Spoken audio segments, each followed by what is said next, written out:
Достар, Қазақстанда тек қана тазик шығарады деген видео хит болып кетті ғой. Сондықтан өз-өзімізді құнсыздандырмайық.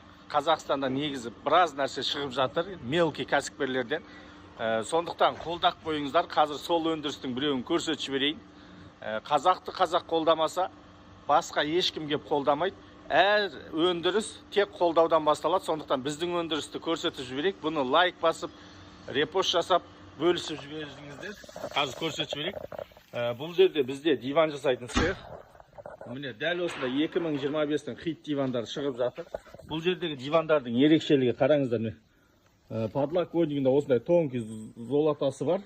Және де мына жердің бәрі гармошка, спинкаларын қараңыз, двойной болып жүреді. Және де мына отырғанда өте ыңғайлы, жұмсақ.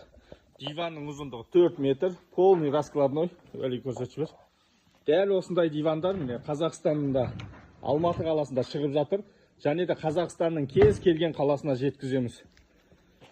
Қолдап қойыңыздар, репост жасап, бөлісіп, поделиться етіп қойыңыздар. Алла бұйырса, қазақ қолдап жатса, қазақ кәсібі дамиды деген ойдамыз. Дәл осындай